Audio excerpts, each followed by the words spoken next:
Prêt pour l'impact? C'est la question que je pose chaque jour à une personnalité qui compte dans notre économie. Et je reçois aujourd'hui Alexandre Guérin. Bonjour. Bonjour Thomas. Bienvenue, vous êtes le directeur général d'Ipsos BVA. Vous publiez avec Brice Teinturier et Arnaud Carré Au-delà des apparences. C'est aux éditions du Cherche Midi, un manifeste contre le déclinisme ambiant. On y reviendra évidemment longuement dans ce grand entretien. Il y a d'abord quand même l'actualité, cette alliance Ipsos BVA qui a été, l'acquisition a été achevée, je crois que c'était au mois de juin dernier. Tout à fait. Quelle logique, quelle stratégie ?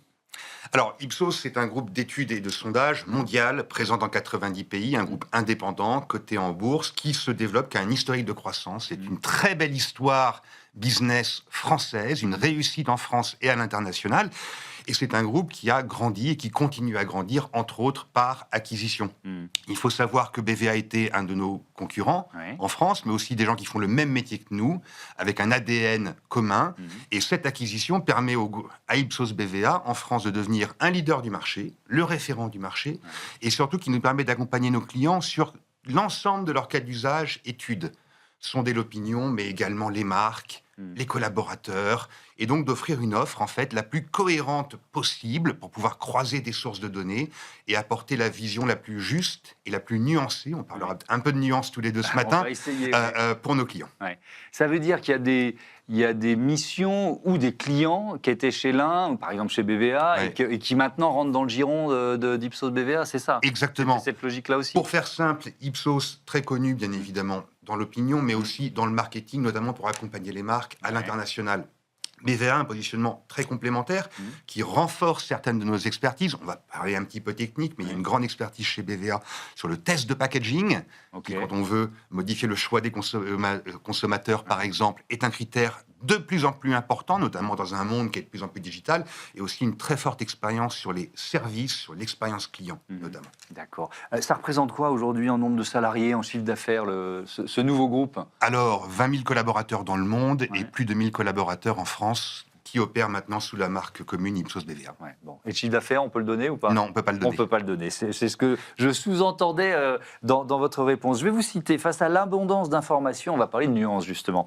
Il peut être tentant d'aller vers une forme de monolithisme. Il faut au contraire croiser les données, les méthodes, les regards. C'est la seule manière de se donner une compréhension juste en acceptant la complexité plutôt qu'en l'occultant. J'ai un peu l'impression, je pourrais dire ça sur les émissions que je peux faire ici ou sur la chaîne Public Sénat, on essaye de promouvoir la complexité et des gens qui laissent le temps aux gens de développer une pensée complexe. Est-ce que ça veut dire que vous êtes là et que vous considérez que c'est presque une mission sociétale pour combattre les discours simplistes, même les discours complotistes, allons jusque-là? Alors, la raison d'être d'Ipsos, c'est d'aider les dirigeants à comprendre et à prendre de meilleures décisions. Nous faisons des sondages sur tous les sujets, sur toutes les parties prenantes, parce qu'on est tous citoyens, salariés, consommateurs, clients, patients. Et c'est cette richesse et la diversité de nos expertises qui nous permet d'avoir une vue à 360 degrés et donc de croiser les points de vue, aussi de croiser les sources d'information, puisqu'Ipsos, c'est un groupe d'études, on fait des sondages, on a également toute une analyse des réseaux sociaux, de plus en plus de ce qui est fait ou dit par les engins d'intelligence artificielle, par les LLM, etc. Et donc notre mission, c'est de combiner l'ensemble de ces informations pour donner la lecture la plus juste et nuancée des phénomènes pour nos clients qui ont des décisions à prendre. Et c'est vrai que dans un monde où les cycles d'information se raccourcissent, que ce soit dans les médias, mais également dans les sociétés, on voit bien, il y a une injonction à la rapidité dans la prise de décision. Et une autre question, notre raison d'être, c'est comment est-ce qu'on garde cette nuance en apportant des faits le plus vite possible pour nos clients. Vous êtes là, alors l'essentiel de votre chiffre d'affaires, c'est les entreprises. Tout à fait, oui. On est connu pour les sondages politiques. En tant que marque pour les sondages politiques, c'est une toute petite part de notre activité, même si Ipsos fait des sondages d'opinion et des enquêtes électorales dans plus de 30 pays dans le monde, dont la France, ça reste une petite partie de notre activité. Les enquêtes, on va dire, purement politiques, c'est moins de 1% du chiffre d'affaires. Comment vous éclairez les chefs d'entreprise? C'est des enquêtes spécifiques qui vous commandent. Comment ça marche? Oui, alors on travaille pour différentes personnes chez nos clients, les chefs d'entreprise, mais les directions marketing, les directions opérationnelles, les directions RH. Et là, il y a deux principaux cas de figure. Soit ils ont des besoins très spécifiques et on va construire des dispositifs avec eux, ce qu'on appelle dans notre jargon des études ad hoc, ou alors ils vont avoir aussi toute une série de besoins où ils vont s'appuyer sur notre expertise. Par exemple, comment est-ce que je teste un nouveau concept de produit? Comment est-ce que je teste un packaging? Là, Ipsos possède des méthodologies et des bases de données propriétaires qui nous permettent de répondre à ces questions très rapidement et de mettre ça en perspective d'un marché. Ouais. Alors, vous avez publié, je l'ai cité en ouverture, ce livre Au-delà des apparences, c'est aux éditions du Cherche Midi, avec Brice Teinturier, qui est directeur général délégué d'Ipsos BVA, et Arnaud Carré, directeur général adjoint d'Ipsos BVA. C'est un travail en équipe, avec une idée générale. La France va mieux qu'on ne le dit, c'est ça? C'est un manifeste de la nuance. Oui. Et l'origine, la genèse de ce projet, c'est d'abord un projet collectif. Et chaque année, on prenait le temps, historiquement, c'était un de nos cofondateurs, Jean-Marc Lèche, qui avait lancé ça chez Ipsos, de regrouper une trentaine d'individus de différentes expertises chez Ipsos pour faire un petit peu la synthèse de l'année.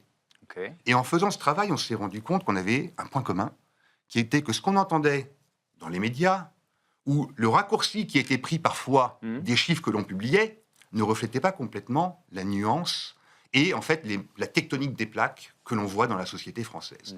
Et donc là, on s'est dit, là, il y a quelque chose qu'il faut creuser.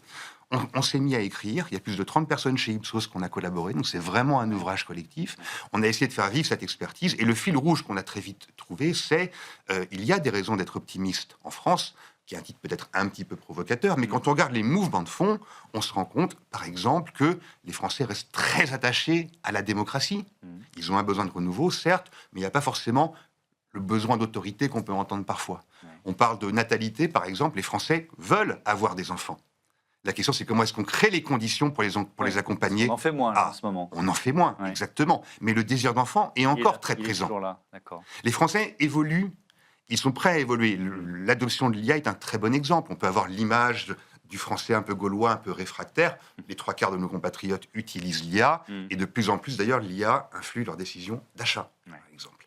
Donc, il y a tout ça dans ce livre et qui montre qu'il y a des mouvements tectoniques de fond qui montrent qu'on a une société qui évolue, qu'il y a cette évolution, elle est souhaitée, elle est acceptée.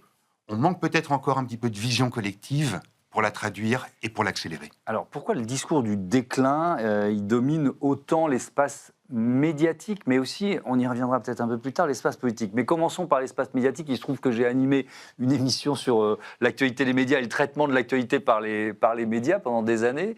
Et donc, c'est une matière que je connais un peu. Ouais. C'est ce qui marche, hein.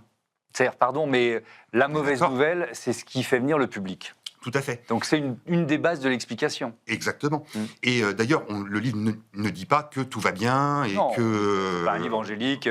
On n'est pas du tout dans l'angélisme. Alors ce qui est sûr, c'est que d'un point de vue cognitif, dans un monde de polycrise, puisque nous vivons un enchaînement, une conjonction de crises économiques, politiques, financières, climatiques, géopolitiques, de plus en plus, le mécanisme naturel, c'est un repli sur soi et une forme de nostalgie. Donc ça, j'ai envie de dire, c'est un mécanisme tout à fait compréhensible, sociologique, qui est effectivement présent.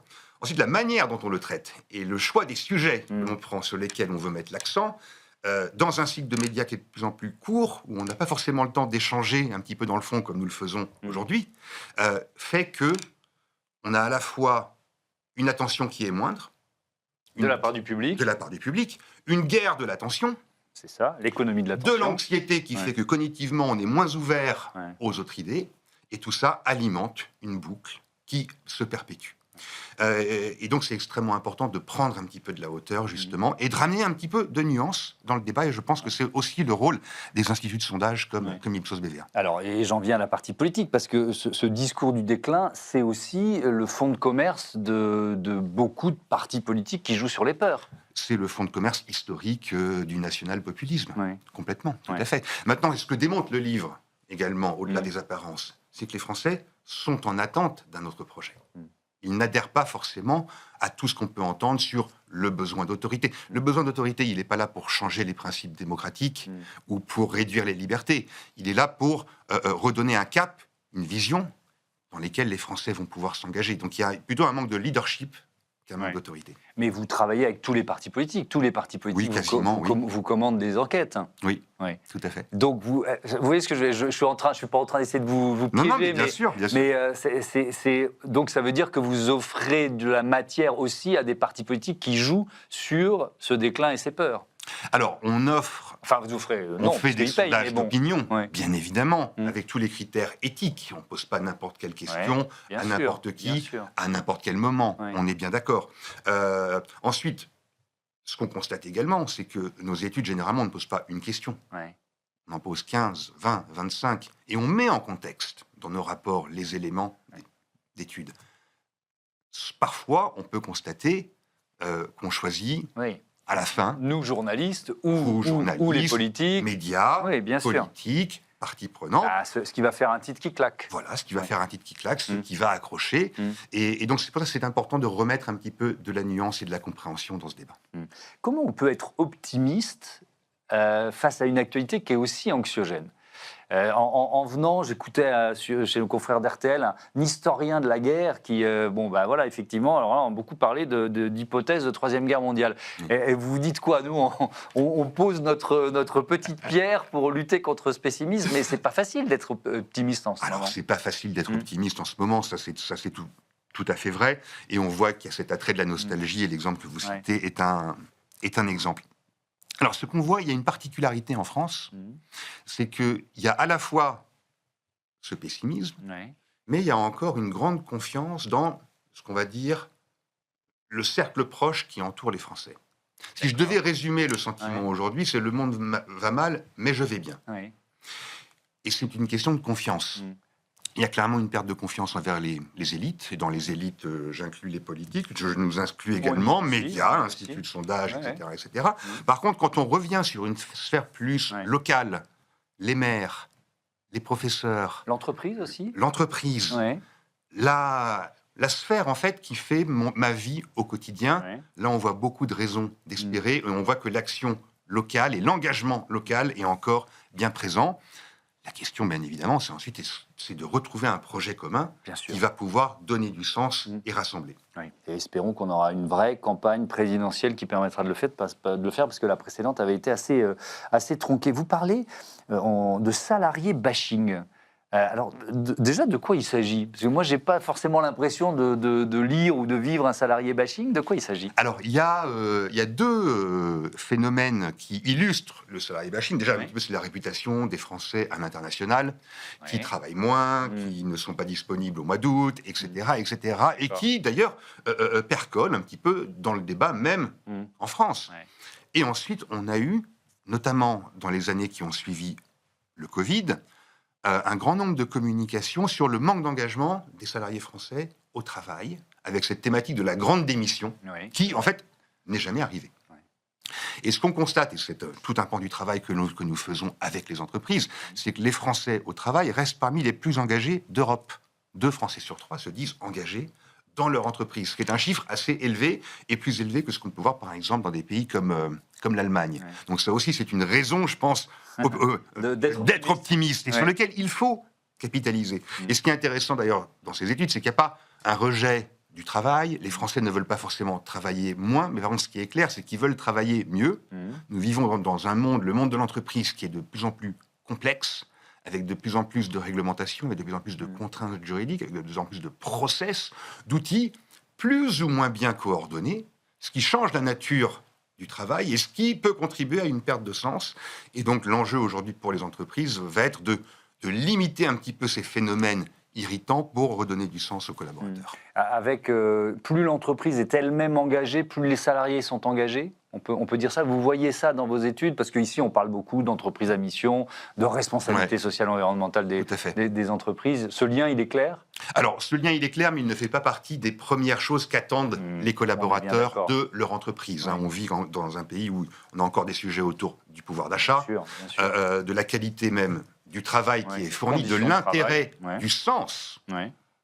Ensuite, bien évidemment, notamment parmi les plus jeunes générations, le fait d'avoir une politique qui inclut des objectifs clairement énoncés sur la RSE et de donner l'opportunité aux collaborateurs d'y participer, ça c'est un critère qui prend de l'importance. Alors, on va continuer de parler RSE avec une question qui est posée par Karine Dachary, qui était à votre place la semaine dernière, qui est la directrice générale adjointe de la foncière.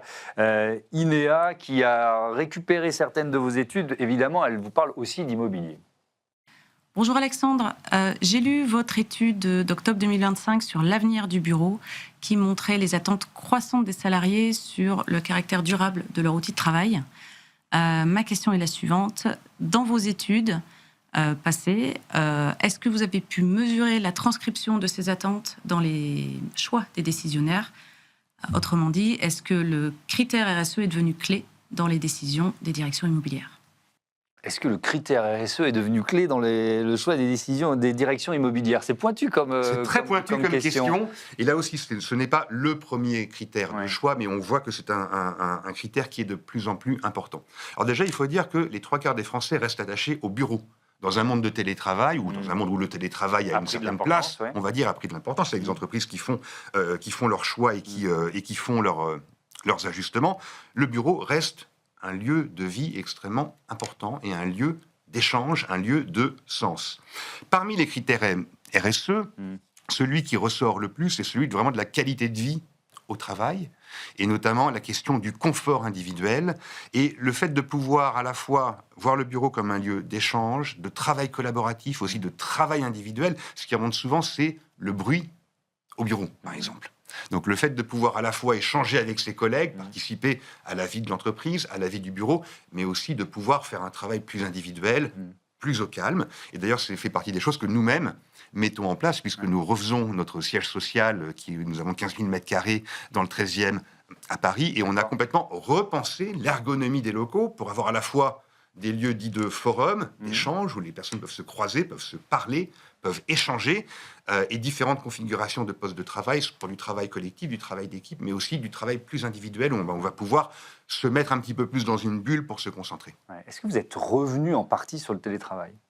Alors, il y a beaucoup d'entreprises dans beaucoup de secteurs qui sont en train de bagarrer pour faire revenir les salariés au bureau. Oui, alors on n'a jamais eu vraiment ce problème-là. On a toujours eu une bonne présence au bureau. Ce qui est important pour nous, c'est pas uniquement la présence au bureau, c'est la présence au bureau pour nos collaborateurs, mais surtout avec nos clients et chez nos clients.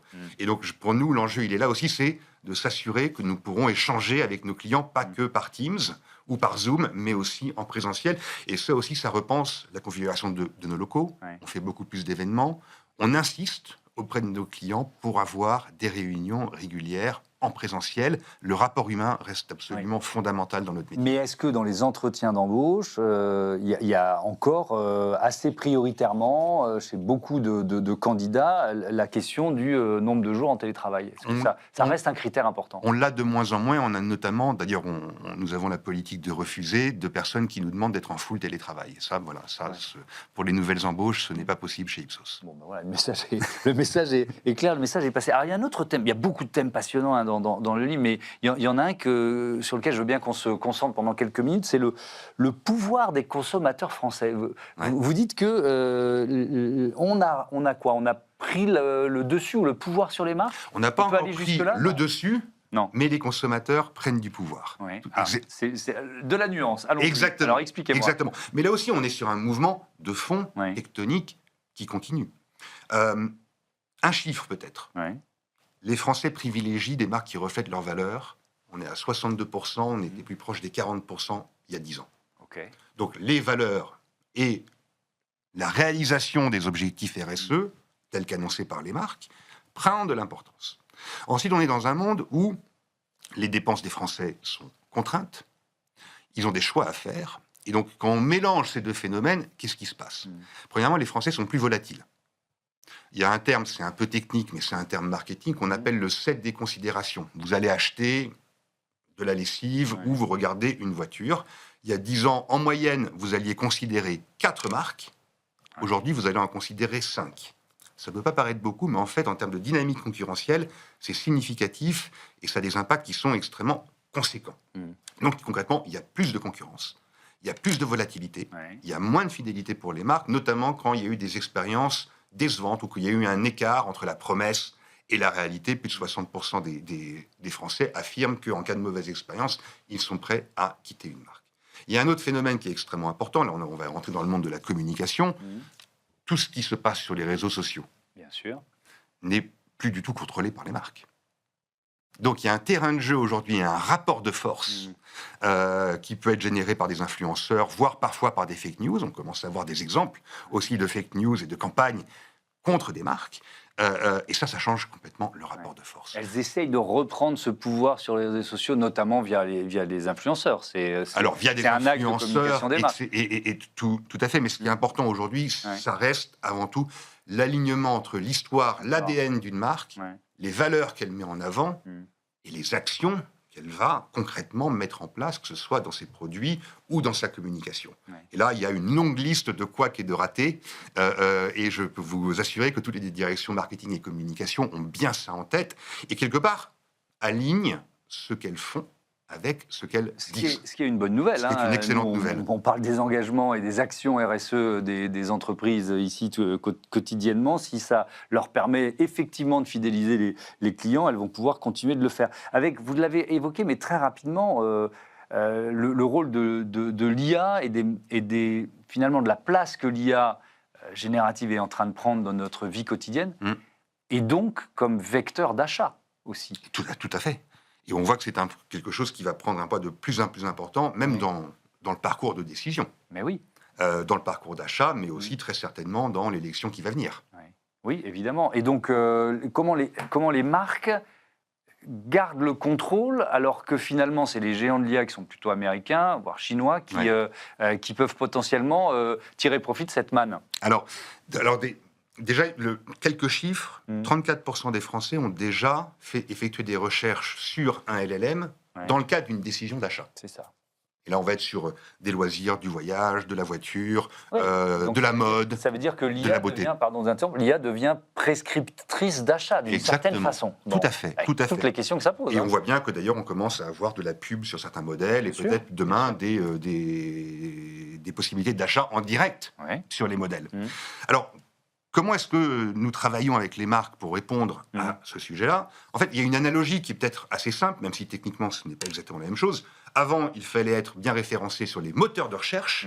On appelait ça le SEO. Aujourd'hui, il faut être bien référencé sur les moteurs d'intelligence artificielle. On appelle ça le GIO. G-I-O. Et donc, tout le travail va être d'analyser, on a une équipe qui est dédiée à ça, d'analyser, de prompter en fait en masse ces modèles, de comprendre quelles sont les questions des utilisateurs, de comprendre ce qu'il en sort, comment les marques sont présentées, et ensuite de faire ce travail de comprendre le référencement, quelles sont les sources qui ont été utilisées. Et c'est ce travail-là d'ailleurs qui permet de vérifier et sécuriser ces modèles, et c'est comme ça que les marques vont pouvoir s'assurer que leur présence sur les outils d'intelligence artificielle sera représentative. Et dans vos métiers au quotidien, à quel point l'IA générative, les nouveaux modèles sont intégrés à vos process quotidiens ? Alors, ils sont intégrés dans la quasi-totalité de nos process et de plus en plus dans nos produits. Alors, dans nos process, là, on est sur des assistants personnels, en fait.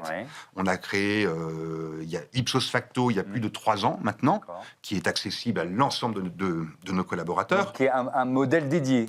Alors, c'est une instance pour tous les collaborateurs d'Ipsos dans le monde qui utilisent quasiment tous les grands modèles du marché. Parce que les modèles n'ont pas la même performance en fonction des différents cas d'usage. Mais ça veut dire, pardon, je creuse, parce que ça vous permet de garder la main sur le contenu, sur les données ? Alors, ça nous permet de gagner en productivité.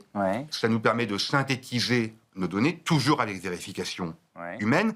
Ça nous permet d'aller plus vite dans certaines analyses préliminaires. Ça nous permet de faire de la vérification.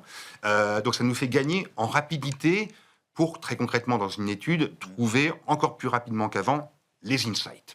Mais on a une règle chez nous qui est très simple, c'est que l'intelligence artificielle ne remplacera jamais le travail humain. Donc on est sur une approche IA plus IH, intelligence humaine. Oui, c'est important que vous disiez ça parce qu'on commence à voir le phénomène notamment d'impact de l'IA sur tous les métiers des juniors, notamment dans pas mal d'entreprises, de conseils, etc.